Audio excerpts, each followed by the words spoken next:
우리가 함께 읽은 말씀은 고린도후서 3장 14절로 18절입니다. 이제 다 함께 봉독하겠습니다. 그러나 그들의 마음이 완고하여 오늘까지도 구약을 읽을 때에 그 수건이 벗겨지지 아니하고 있으니 그 수건은 그리스도 안에서 없어질 것이라. 오늘까지 모세의 글을 읽을 때에 수건이 그 마음을 덮었도다. 그러나 언제든지 주께로 돌아가면 그 수건이 벗겨지리라. 주는 영이시니 주의 영이 계신 곳에는 자유가 있느니라. 우리가 다 수건을 벗은 얼굴로 거울을 보는 것 같이 주의 영광을 보매 그와 같은 형상으로 변화하여 영광에서 영광에 이르니 곧 주의 영으로 말미암음이니라. 아멘. 수건에 덮여 있지 않나요? 라고 하는 말씀의 제목으로 함께 은혜를 나누기 소망합니다. 모세가 왜 얼굴에 수건을 덮었을까? 하나님을 만났고 하나님을 만난 그 은혜 때문에 그 얼굴 가운데 광채가 가득했습니다. 그런데 사람들이 그 광채에 주목하기 시작했어요. 그래서 모세가 얼굴에 수건을 가립니다. 우리가 얘기하는 그 베일 있죠. 얼굴에 그 중동 사람들이 쓰는 그런 베일들, 그것을 이야기합니다. 그래서 아무래도 수건을 덮으면 앞이 안 보이지 않겠느냐. 그런데 베일 같은 거 이렇게 쓰면 상대방은 나를 보지 못하지만 나는 그래도 어렴풋이 이렇게 볼 수가 있잖아요. 그런 어렴풋이 보이는 것, 지금 그것들을 이야기하고 있습니다. 모세는 왜 이것을 썼느냐? 그의 얼굴의 광채가 사라지면 사람들로부터 경외심이 사라지기 때문이었을까요? 언젠가 이 광채가 사라질 것인데 이게 사라지면 사람들이 나를 따르고 존중하고 인정하는 것이 사라지지 않을까? 모세는요, 생각해 보면 끊임없이 다른 사람들로부터 도전을 받았어요. 참 희한하지 않습니까? 그의 친척들로부터, 사촌들로부터, 그의 심지어 그의 형제들에게까지 도전을 받습니다. 이스라엘 백성들은 말할 것도 없어요. 하나님의 말씀, 하나님의 그 예언, 또 하나님의 계획들을 전했지만 그것들에 항상 부딪혔던 것이 모세였어요. 그래서 이스라엘 백성들, 그 수백만의 사람들을 그 애굽 땅에서부터, 이집트에서부터 광야 40년을 지나고 그리고 가나안 땅 앞에까지 이끄는 그런 엄청난 역사를 이끌었는데 그 모든 시간들 속에 끊임없는 백성들과의 갈등, 지도자들과의 갈등, 그 갈등 속에 있었던 사람이 바로 모세예요. 그러면 처음에는 하나님의 영광의 광채가 드러나니까 야, 역시 하나님이 이 광채를 내게 주셔서 저 사람들이 이제는 내가 하나님 앞에 쓰임 받는다는 것을 보여줄 수 있게 하셨구나 라고 생각할 수도 있겠지요. 그래서 야, 이거 사라지면 저 사람들이 나를 경외하는 것이, 경외심이 사라지지 않을까? 그걸 보여주지 말아야 되겠다 라고 하는 그러한 마음으로 수건을 가렸을까요? 아니면 저것들은 하나님이 내게 주신 이 영광을 볼 자격이 없어 라고 하기 때문에 얼굴을 가렸을까요? 성경은 분명히 이야기하죠. 우리가 읽지는 않았습니다만 13절의 말씀 한번 띄워줘 보실래요? 13절 같이 읽어보겠습니다. 시작. 우리는 모세가 이스라엘 자손들에게 장차 없어질 것에 결국을 주목하지 못하게 하려고 수건을 그 얼굴에 쓴 것 같이 아니하노라. 그렇습니다. 모세는요, 자기 얼굴에 나타나는 것이 일시적인 것을 알았어요. 그래서 일시적인 것을 알았기 때문에 이게 사라지면 사람들이 나를 경외하는 것, 그 마음도 사라지지 않을까? 그런 걱정이 있었던 것이 아니라 일시적인 것에 주목하지 않게 하기 위해서 수건을 덮은 거예요. 일시적인 것을 주목하지 말아라. 그러면 그들이 주목해야 될 것은 무엇입니까? 모세를 만나 주신 하나님이고, 모세를 만나셔서 무엇을 하셨어요? 말씀을 주신 거잖아요. 또 모세를 만나셔서 무엇을 하셨어요? 하나님의 구원의 계획을 알려주신 거잖아요. 또 모세를 만나셔서 무엇을 하셨어요? 그들을 가나안 땅으로, 하나님의 약속의 땅으로, 언약의 땅으로, 이스라엘 백성들과 그 조상들과 맺었던 그 약속대로 이끄시는 그 하나님을 보여주신 거잖아요. 그러면 이스라엘 백성들이 주목해야 할 것은 일시적인 모세의 광채가 아니라, 얼굴의 광채가 아니라 무엇이에요? 하나님이었던 거지. 하나님의 구원이요, 하나님의 약속이요, 하나님의 사랑이요, 하나님의 자비와 은혜요, 하나님의 모든 말씀이었습니다. 근데 사람들은 여전히 저 베일 속에 숨겨져 있는 모세의 그 광채에 집중하고 있었던 것입니다. 근데 바울 사도는 이야기를 하죠. 우리는 그와 같이 아니하노라. 바울 사도는 왜 모세가 가리웠던 영광처럼 하지 않고 무엇을요? 담대하게 드러내는 거예요. 이것은 장차 없어질 것이 아니라는 거예요. 무엇이? 복음이죠. 예수 그리스도를 믿는 믿음이죠. 이 믿음은 없어질 것이 아니기 때문에, 이 믿음은 영원할 것이기 때문에, 이 복음은 사라질 것이 아니기 때문에 가릴 필요가 없는 거예요. 그러면 본질적으로 지금 바울은 율법과 복음에 대한 비교를 하고 있는 거죠. 그래서 우리가 이것을 교리적으로만 받지 마세요. 장차 없어질 것에 주목하는 것과 영원한 것에 주목하는 것으로 우리는 받아들여야 돼요. 오늘날 우리에게 율법은 무엇입니까? 장차 없어질 것들이에요. 우리의 삶의 원리들, 삶이 우리를 누르고 있는 모든 규약들, 제약들, 이런 것들이 지금 우리에게는 율법과도 같은 것들이에요. 그러나 우리는 정말 예수 그리스도를 믿는 그 복음 안에 우리가 집중되어 있고 그 복음을 우리는 바라보고 있느냐라는 것을 우리는 생각해 봐야죠. 이처럼 일시적인 것, 한시적인 것들이 영원한 것으로 보인 이유가 무엇일까요? 고린도후서 3장 14절과 15절의 말씀을 다시 한번 봉독하겠습니다. 시작. 그러나 그들의 마음이 완고하여 오늘까지도 구약을 읽을 때에 그 수건이 벗겨지지 아니하고 있으니 그 수건은 그리스도 안에서 없어질 것이라. 오늘까지 모세의 글을 읽을 때에 수건이 그 마음을 덮었도다. 자, 14절을 보세요. 구약을 읽을 때 그들은 이미 복음의 시대에 살고 있는 사람들이에요.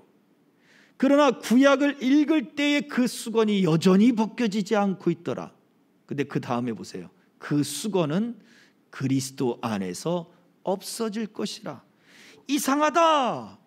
예수 그리스도를 믿으면 그 수건이 벗겨져야 됨에도 불구하고 왜 여전히 그 수건이 그들을 덮고 있을까라고 질문을 하고 있는 거예요. 당연히 예수 그리스도의 그 복음의 시대에 그 복음을 받아들이고 복음을 믿고 복음을 영접한 사람들은 그 예수 그리스도를 믿는 믿음 때문에 하나님께 집중돼야 되고 하나님의 구원의 계획과 하나님의 사랑과 하나님의 은혜와 또 하나님의 그 이끄심에 대한 그런 모든 것들에 감사로서 집중이 되어야 되는데 이상하다. 왜 거기에 집중되지 못하고 여전히 무엇입니까? 일시적인 것들, 세상에서 우리가 누려야 될 것이라고 생각되는 모든 일시적인 것들에 왜 주목되어 있을까라고 말하는 거예요.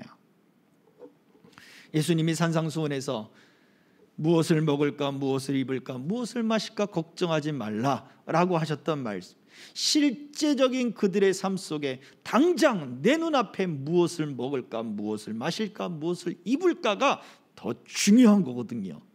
그러나 이것은 일시적인 거예요. 일시적인 거. 우리 엄마들은 그렇지 않습니까? 또 아내들도 그렇죠. 남편들이 늦게 오거나 자녀들이 늦게 집에 돌아오는 것은 걱정이 되기도 해요. 그런데 더 화가 나는 게 있어요. 밥을 안 먹고 그 시간까지 있었던 거예요. 늦게 들어왔는데 밥을 안 먹고 왔다는 거예요. 밥을 안 먹고 그 시간까지 도대체 뭐 했느냐, 이게 화가 나는 거죠. 밥을 안 먹은 게 화가 나는 거예요. 늦게 들어오는 걱정이 될 수 있어요. 밥 먹었어? 먹었어? 그러면 괜찮은데 아직 안 먹었어? 그러면 밥을 안 먹고 이 시간까지 뭐 한 거야? 사실 그 한 끼 안 먹어도 죽지 않거든요. 죽지 않고 살아 돌아온 게 은혜 아니겠습니까? 그렇잖아요. 사고 당하지 않고 재해 당하지 않고 죽지 않고 건강하게 비록 한 끼를 굶었지만 잘 살아 돌아왔어요. 잘 돌아왔다. 가출하지 않고 잘 돌아왔다. 집 떠나지 않고 잘 돌아왔다. 우리는 감사할 수 있어야 되지 않겠습니까? 그러나 어느 순간 우리의 마음들, 우리의 생활 속에서는 정말로 우리의 마음이 그 일시적인 것, 그리고 그 잠깐 사라지는 그것에 집중되어요. 그것에 마음이 흔들려 버리고, 그곳에 감정이 흔들려 버리고, 의지가 흔들려 버리고, 심지어 하나님을 섬기는 것조차 무너져 내려 버리는 것들이 우리 가운데 얼마나 많은지 모른다는 사실이에요. 그리스도 안에서 없어져야 될 것이라. 그런데 그 수건이 여전히 덮여 있어요. 베일이 우리를 이렇게 가리고 있습니다. 여러분들이 손수건을 꺼내든지 아니면 옷을 갖다 여러분 눈앞에 탁 한번 덮어 보시라고요. 캄캄합니까? 아니에요. 그 조직 안으로 희미하게 보인단 말이에요. 밖이. 그렇지 않아요? 그 밖이 보이는 그것들, 중동에 그 덮고 있는 그 여인들 있잖아요. 물론 종류가 여러 가지가 한 3가지 정도가 있어요. 그런데 완전히 얼굴을 뒤덮는 것 있잖아요. 눈만 딱 내놓기도 하고 눈조차도 망사 같은 걸로 탁 가리는 경우도 있습니다. 그들에게는 희미하게 보이는 거예요. 우리도 지금 우리의 모습이 그리스도 안에서 완전히 벗겨져야 할 그 베일이, 그 수건이 우리 눈앞에 가려지고 우리 마음에 덮여져서 우리가 희미하게 바라보고 있다라고 하는 거예요.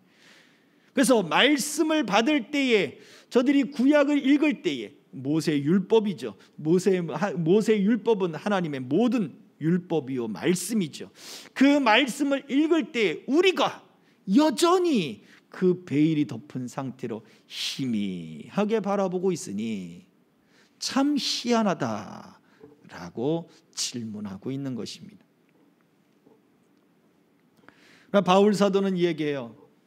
나는 영원한 것을 모세의 때에 수건을 덮는 것과 같이 나는 아니하노라. 다 벗겨 놓고 그 영광스러운 것에 나는 주목하고 살아가노라 라고 말을 하고 있지요.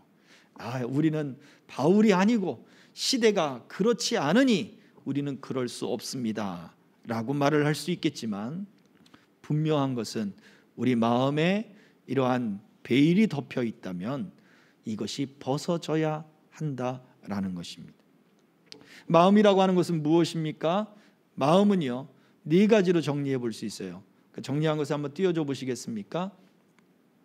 자, 첫 번째는 보면 분노, 용기나 비겁, 기쁨, 슬픔, 사랑, 미움 같은 그런 감정과 열정의 자리라는 거죠. 감정의 자리. 그리고 또 2번째는 무엇입니까? 이해와 사고방식, 그리고 그 깨달음을 통해 나타나는 무엇이에요? 반성들, 자기 성찰, 이런 것들이 생각나고, 그리고 이런 것들이 내 속에서 조직되고 다시 그것이 정리되고, 그러한 바로 생각과 이성의 자리죠. 마음이란 것도 3번째, 내가 가지고 있는 모든 행위를 나는 이제 선하게, 그 선의 기준을 어디에 잡느냐에 따라 틀리겠지만 사회적 관점 속에서의 선이냐, 아니면 하나님의 말씀 속에서 이야기하고 있는 선이냐. 우리 믿는 사람들은 사회적 관점의 선이 아니라 그 이상을 뛰어넘어 더 높은 하나님의 관점에서의 선을 찾아가야 되겠죠. 그 모든 것을 결심하고 결단하는 그 자리가 바로 마음에 의해서 지정의의 마음이죠. 거기에 덧붙여서 하나님은 우리의 죽은 양심을 되살아나게 해서 무엇을요? 하나님을 향하게 하고 하나님을 섬기게 하고 하나님의 뜻을 이루겠다라고 하는 그런 모든 진실된 것들, 지난주에 우리가 살펴봤던 그런 진실성에 대한 모든 것들, 신앙의 뿌리가 되고 중심이 되게 하는 그 자리가 바로 마음이라는 거예요. 그런데 보세요. 그 마음에 수건이 덮여 있어요. 어떤 수건? 여전히 우리는 완강하고 고집이 세고 융통성이 없고 딱딱하고 우리의 성품이 길들여지지 않은 그런 아승마같이, 길들여지지 않은 짐승같이 통제되지 않고 컨트롤되지 않고 하나님의 말씀에 이끌림을 받지 않고 여전히 하나님을 대적하고 지속적으로 죄 가운데 반복적으로 그러한 습관적인 삶들을 살아가고 있는 완고함인 거지. 뉘우침도 없고 깨달음도 없고 지혜가 둔해지고 하나님을 향해서 멀어지는, 하나님을 생각하지 않고 복음을 생각하지 않고 하나님의 뜻을 생각하지 않고 구원의 역사를 생각하지 않고 살아가는 그 삶에 그냥 만족해버리는 마음의 둔함, 영적 둔함, 이게 완고함이죠. 또요, 이 완고함은요, 이러한 영적 둔함을 통해 무엇이 이제 마음이 이제는 신앙이 희미해져 버리는 거예요. 하나님을 향했던 그런 열정들이 희미해지고, 내가 이제 이렇게 살면 안 되겠구나, 주님을 기쁘시게 하는 삶을 내가 살아야지 했던 모든 각오와 결심까지도 희미해지고, 언제 내가 주를 위하여 살아겠다고, 언제 내가 주를 위하여 그렇게 헌신하겠다고, 아골골짝 빈들이라도 내가 가겠다고 그렇게 목이 터져라 피가 터져라 외치던, 바로 그 밤이 맞도록 외치던 그때가 언제였는가 희미해져 버리는 것 또한 완고함이.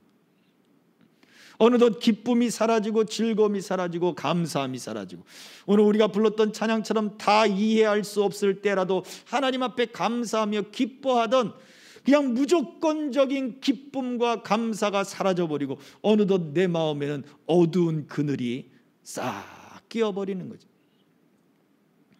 무언가 건물 같은 것들이 물에 탁 잠겼다가 그 물에 잠겨서 있었던 세월이 있었는데 물이 쫙 빠졌어요. 그럼 뭐가 남습니까? 깨끗해집니까? 아니죠. 물에 잠겼던 물때가 남는 거죠. 단단한 바위 같은 그 바위도 물때가 남아요. 수천 년이 지난 지금까지도 유적들을 살펴보면 물때들이 있고 뭐 또 지진의 흔적이 있고 불에 탄 흔적들이 남아있잖아요. 벗겨지지를 않는 흔적들이, 그러한 어두움의 그늘들과 어두움들이 우리 속에 세상의 걱정과 염려와 불안과 이런 모든 감정들이 우리들로 하여금 그렇게 흔적들을 남겨서 점점 어두워지게 하고 탁하게 하고, 이게 완고함이죠.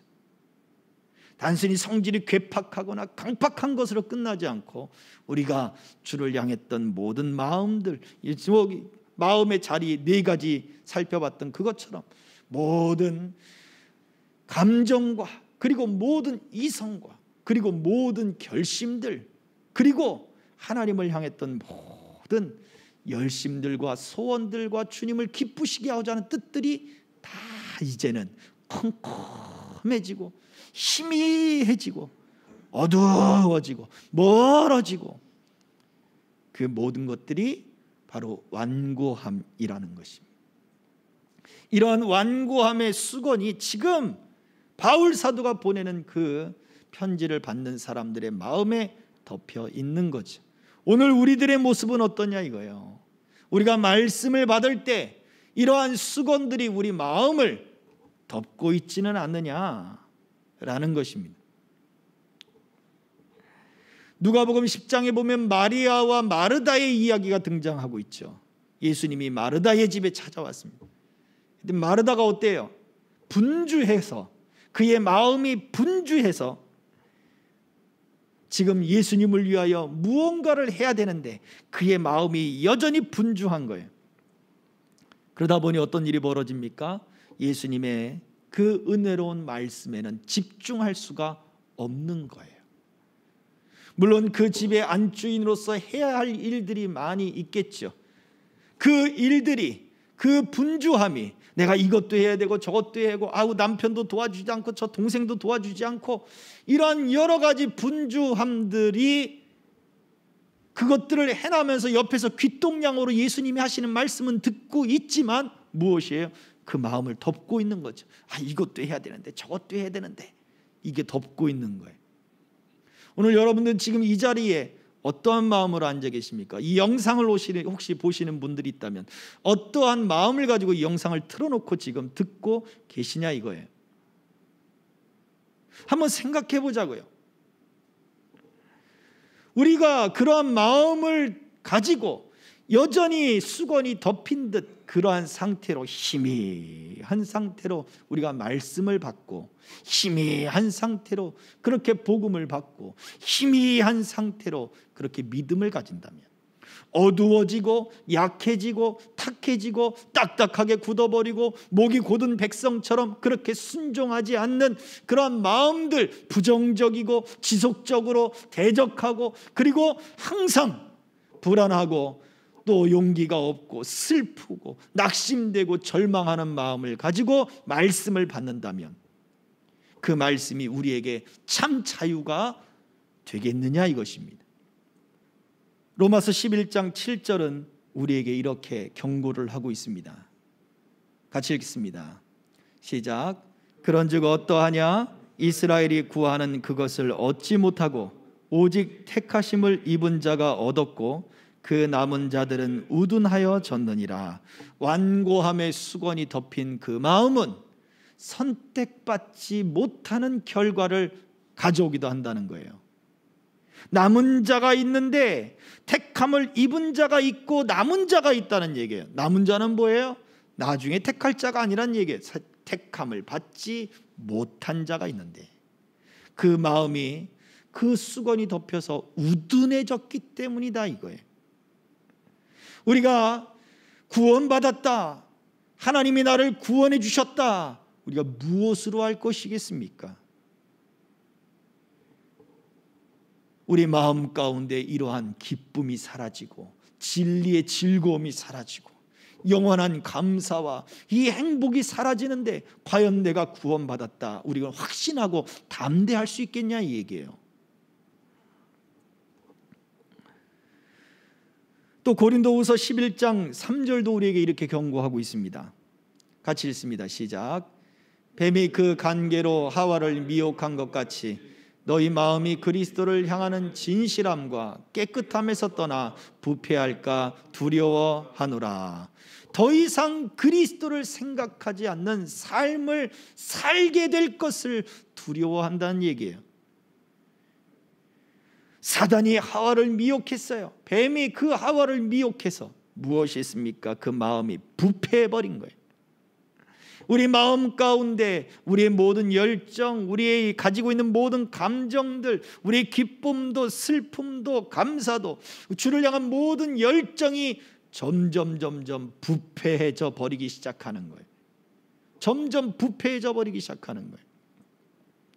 이해와 사고와 이러한 반성들과 내가 주를 위해서 내가 열심으로 살아야지 가졌던 청년의 때가, 그 순수하고 그렇게 교사도 하고 또 교회에서 봉사도 했던 그 친구들이 성년이 되고 군대를 갔다 오고 나면 점점 믿음도 사라져버리고 도대체 무엇 때문에 예수를 믿는지 알 수도 없는 그러한 상태가 되어버리는 안타까운 현실들을 우리는 보게 되는 거예요. 왜요?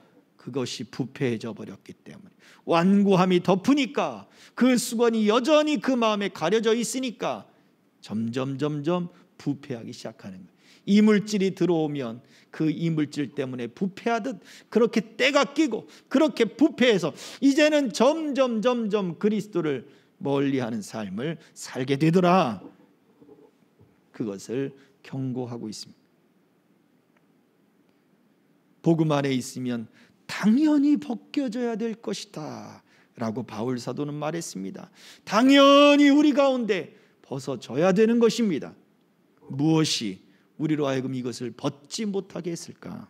두 번째 말씀입니다. 바로 누구든지 주님께 돌아오면 그 수건은 벗겨질 것입니다 라는 거죠. 그 마음이 주께로 향하지 않고 있다는 이야기예요.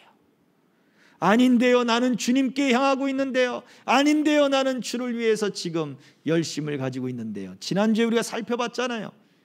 그 마음의 진실함만 가지고는 다가 되지 않는다. 정말로 내가 그 모든 마음의 방향이 주님께 내가 돌아가고 있는지, 주님께로 향하고 있는지. 쉬운 성경은 이 고린도후서 3장 16절부터 17절의 말씀을 이렇게 아주 쉽게 번역해 놓았습니다. 그러니 쉬운 성경이겠죠? 한번 같이 읽어보겠습니다. 시작. 그러나 누구든지 주님께 돌아올 때 그 수건은 벗겨질 것입니다. 주님은 성령이십니다. 주님의 성령께서 계신 곳에는 자유가 있습니다. 간단하잖아요. 그러나 주님께 돌아올 때 그 수건은 벗겨질 것입니다. 여전히 우리 가운데, 우리 몸에, 우리의 눈에, 우리의 마음에 사탄은 수건을 덮는 거예요. 우리의 염려와 근심과 걱정과 우리 모든 상황이 스스로 수건을 덮게 만드는 거예요. 그때마다 우리가 어떻게 해야 된다고요? 주님께 돌아가면, 주님은 성령이시기 때문에 그 성령께서 수건을 벗겨서 자유롭게 보게 만든다는 거예요. 안경을 쓰시는 분들은 아마 그런 경험들을 다 해보셨을 거예요. 안경을 안 쓰고 눈이 침침하고 눈이 어두워지는 것이, 안경을 안 썼을 때는 그냥 그게 당연히 내가 눈에 보이는 것이 그냥 원래 그렇게 보이는 거라고 생각을 했을 거예요. 그런데 안과를 가서 또는 안경점을 가서 시력 체크를 했더니 눈이 안 좋다는 이야기를 듣고 안경점에 가서 안경을 맞춰서 딱 쓰는 순간 어떻게 됩니까? 누가 여기 불 켰어요? 조명이 갑자기 밝아졌어요. 갑자기 환해지는 세상을 만나지 않습니까? 자유함이에요. 이 자유함은 죄로부터의 자유함을 이야기하겠지요. 그러나 그 죄로부터의 그 자유함이 우리로 하여금 우리 현실 속에 확신과 담대함과 우리 눈이 밝아져서 이런 세계가 있네 라고 하는 것처럼 또 다른 세계 가운데 우리를 이끌어 간다는 거예요. 그런데 왜 우리는 여전히 우리의 수건을 우리 마음 가운데 가리운 채로 우리 삶의 현실적인 것, 우리 삶에 잠깐 사라질 그런 한시적인 것들, 이러한 것들로 우리 마음을 덮어서 그렇게 말씀을 대하고 말씀을 듣고 말씀을 바라보고 주를 바라보고 있냐고요. 벗어 던지고 바라봐야 될 줄로 믿습니다. 마르다의 얘기를 했습니다만 누가복음 10장 42절의 말씀을 한번 보도록 하겠습니다. 같이 읽습니다. 시작.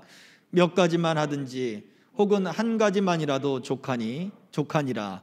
마리아는 이 좋은 편을 택하였으니 빼앗기지 아니하리라 하시니라. 당연히 주님을 섬겨야죠. 당연히 그분을 위해서 식사를 대접해야죠. 당연히 그 자리에 와 있는 많은 사람들을 위해서 음식을 해야죠. 그러나 주님은 말씀했어요. 이렇게 준비하는 일이 많아 그 마음이 덮여서 분주함으로 그 마음이 덮여지고 분주함에 수건이 덮여졌다면 차라리 몇 가지만 해도 족하다. 그 수건을 벗어버린 마리아는 지금 이 좋은 편을 택하였느니라 라고 말씀을 하고 있다는 거예요. 여러분, 우리가 생각을 해봅시다. 정말로 우리는 우리 마음을 속박하고 있는 것들이 있지는 않습니까? 어제 저희 아이가, 둘째 아이가 수시 원서를 접수를 했어요. 근데 지금 생각해 보면 여기는 되지 말아야 되는데 라고 하는 학교가 하나 있는 거예요. 여기 되면 어떡하지? 그 생각과 그 마음이 나를 속박하고 있는 거죠. 생각해 보세요. 아니 그러면 놓칠 말지. 왜 그 접수비 몇만 원을 더 써가면서 왜 마음을 졸이고 있냐고요. 그렇지 않아요? 그런데 접수를 할 때 어떤 마음입니까? 여기라도 한번 넣어봐야 되지 않겠나.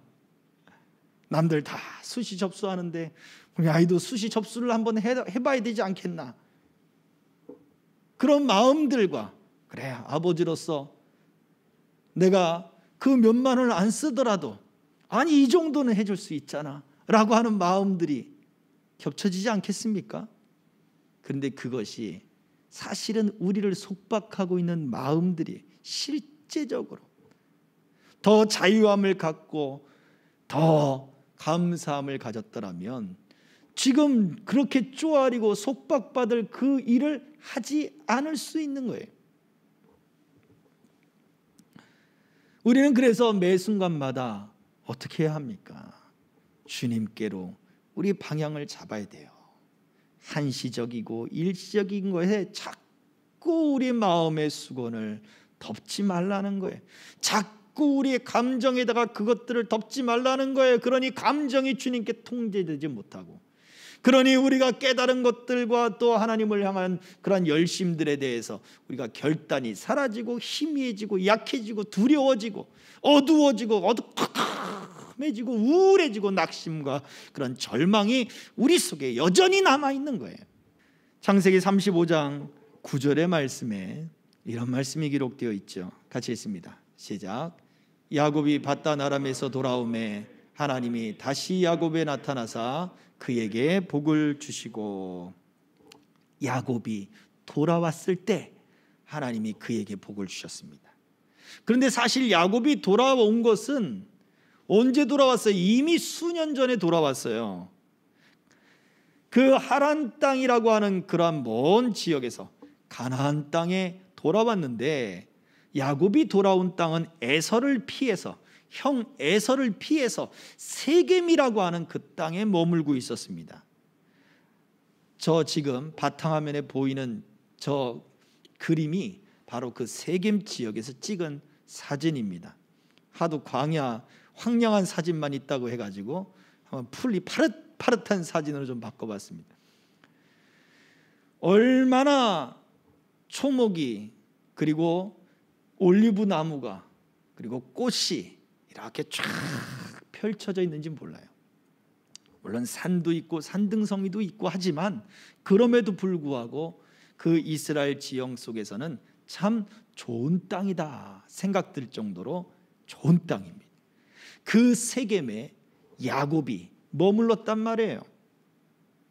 그런데 하나님은 언제 그가 밧단 아람으로 돌아왔다고 얘기합니까? 세겜 땅에서 디나의 사건이 일어나고 세겜성 사람들을 죽이고 그곳에서 사람들로부터 미움을 받고 난 이후에 그가 쪼들리고 그가 다시도 궁핍해졌을 때, 너 베델로 올라가라, 하나님이 너와 만났던 베델로 올라가라, 그 말씀을 듣고 베델이라고 하는 곳으로 돌아오죠. 그때서야 하나님이 야곱이 밧단 아람에서 돌아왔다라고 인정해 주셨단 말이에요. 우리는 우리의 힘으로, 우리의 능력으로, 우리가 가진 어떠한 재력들과 지혜와 감정들과 선함과 그리고 내 모든 의지로 내가 살아가는 것 같지만, 그것이 하나님께로 향한 것 같지만 하나님은 아니라고 하는 거예요. 여전히 우리 마음 가운데 덮고 있는 자기 의든지 아니면 자기 감정이든지 자기의 어떤 성품적인 선함, 이런 것들 다 벗어버리고 주님께로 돌아오라는 거예요. 성품적으로 착한 사람이 있습니다. 저 같은 사람이요. 네. 성품적으로 착한, 보시기에도 좀 착해 보이지 않습니까? 그런데 이러한 착한 사람들이 가지는 컴플렉스가 있다는 거죠. 왜? 자기를 누르는 거예요. 자기를 억제하는 거예요.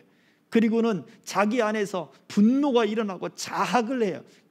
그리고 나서는 그 모든 답을 자기에게 찾아요. 그래, 내가 잘못한 거지, 내가 못났으니까, 내가 모자랐으니까, 내가 노력을 안 했으니까, 그렇게 답을 찾아버리면 그래서 나는 안 돼라고 하는 감정에 휩쓸려 버리는 거예요. 그러면서도 여전히 사람들 앞에서는 착한 모습을 보여줘야 되고, 선한 모습을 보여줘야 되고, 믿는 모습을 보여줘야 되고, 기도하는 모습을 보여줘야 되는 것이, 그 갈등 속에 여전히 속에서는 갈등하고 부딪히고 있는 거예요. 거기에 자유가 있습니까? 아니요, 없습니다. 거기에 기쁨이 있나요? 아니요. 그 사람은 알 거예요. 그 속 안에서 일어나는 아픔을 본인은 알 것입니다. 고린도후서 3장 4절과 3장 12절에 바울 사도는 이렇게 확신 있게 이야기해요. 같이 읽어봅니다. 시작. 우리가 그리스도로 말미암아 하나님을 향하여 이 같은 확신이 있으니, 12절, 우리가 이 같은 소망이 있으므로 담대히 말하노니. 무엇을 얘기합니까?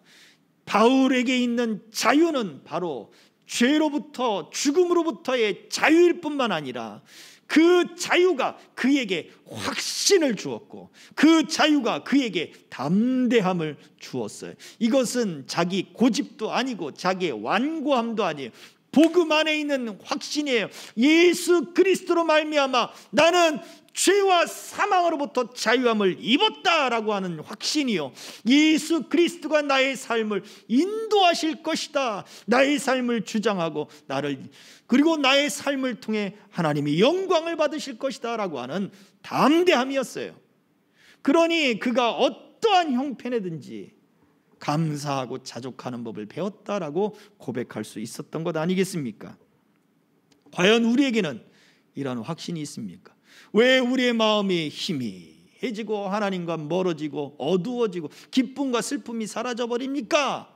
라고 할 때 결국 그 복음으로 말미암는 확신과 담대함이 없어서 아니겠습니까? 하나님이 말씀으로 내게 함께 하시는 내 삶의 가치, 하나님이 나를 구원하시는 그 은혜, 이런 은혜의 가치들에 대한 확신과 담대함이 사라져버렸기 때문 아니겠습니까?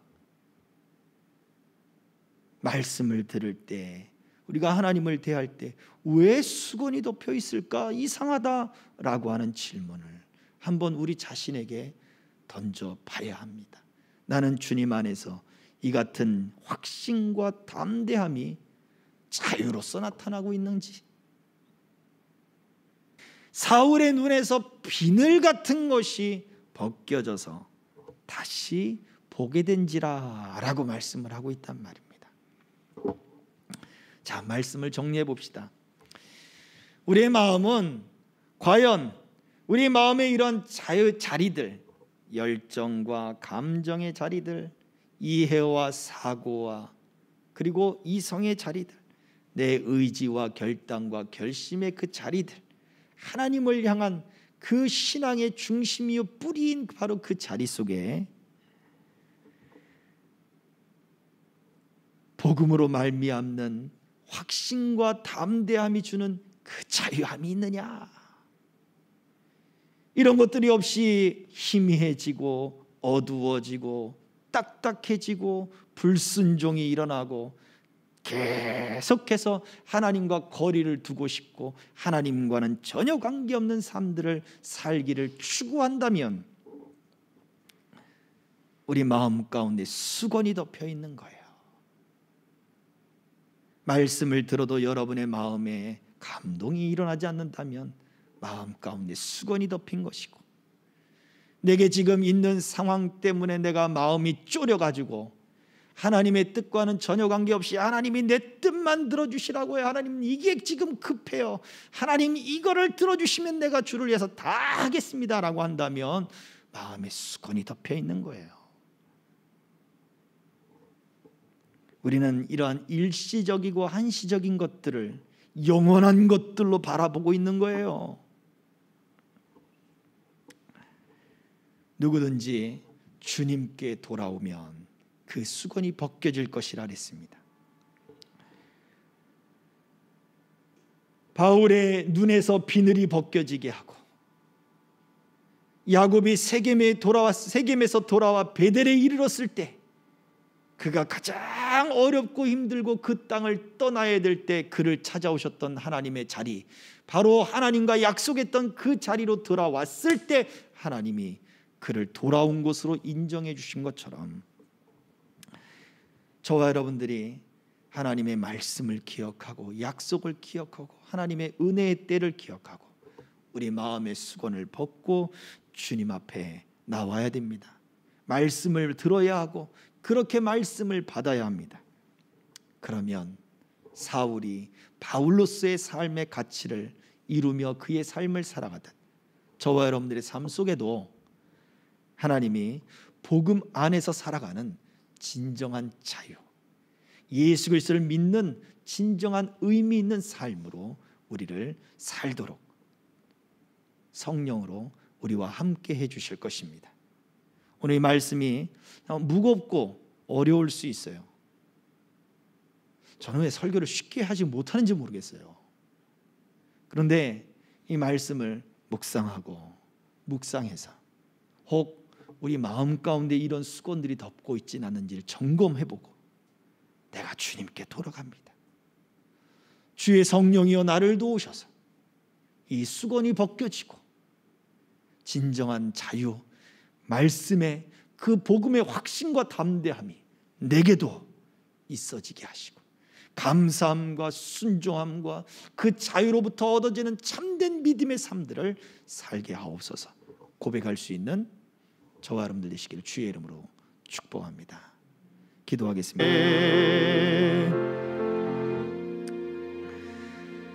우리를 여전히 덮고 있는 우리 마음의 모든 완고함의 수건이 벗겨지게 하옵소서. 아버지, 우리 마음이 부패하게 만드는 그런 수건들과 세상의 염려와 일시적인 것들에 주목해 있던 모든 수건들이 벗겨지게 하옵소서. 염려와 근심과 약함과 희미함과 하나님 부정과 부패와 모든 죄악들이 다 벗겨져 버리고 주님 안에 참 자유를 얻게 하옵소서. 주님 안에 있으면 벗겨질 것이며 주님께 돌아가면 벗겨질 것이라 말씀하였사오니 하나님의 약속을 기억하고 언약을 기억하고 주님의 구원하심과 인도하심을 기억하고 우리의 믿음과 우리의 마음이 온전히 주님 앞에 서게 하여 주옵소서. 세겜에 머무를 것이 아니라 베델로 올라가는 신앙이 되게 하여 주시고 주여, 우리 눈에 비늘이 벗겨지듯 그렇게 우리를 가리고 있던 것들이 벗겨져 참 자유, 진정한 확신과 담대함이 복음의 은혜와 능력들이 우리 안에 새겨지게 하여 주옵소서. 오늘도 이 말씀을 붙잡고 하나님의 은혜 안에 참 자유와 기쁨으로 살아가는 소망하는 성도들이 삶의 열매를 주님 앞에 드렸습니다. 11조와 감사의 물과 주일 예물과 온라인으로 드린 손길들과 하나님 각종 제목하여 드린 모든 손길들, 주의 몸된 교회를 위하여 헌신하고 하나님 그렇게 아버지 자기의 것을 쓰지 않고 주님 앞에 바치는 그 헌신들과 그 배려의 마음들, 하나님 그 기업들과 가정들과 자녀들과 그 모든 삶 속에 하나님의 형통함과 은혜가 나타나 참 자유함과 기쁨의 열매들이 가득하도록 역사해 주시옵소서. 감사하며 예수 그리스도의 이름으로 축복하며 기도하옵나이다. 아멘. 지금은 우리의 주요 믿음의 주가 되신 예수 그리스도의 은혜와 아버지 하나님의 그 크신 사랑하심과 성령님의 감동하시고 감화하셔서 우리를 아버지께로 예수께로 인도하시는 그 인도와 교통하심이 오늘 그 마음의 수건을 벗고 참 자유 안에 확신과 담대함을 얻기를 소망하는 남녀종들 머리 위에 저들의 가정과 생업과 기업과 학업 위에 이 나라 이 민족과 우리 생명길 교회와 우리 선교사님들 머리 위에 이제로부터 영원토록 항상 함께 있을지어다. 아멘.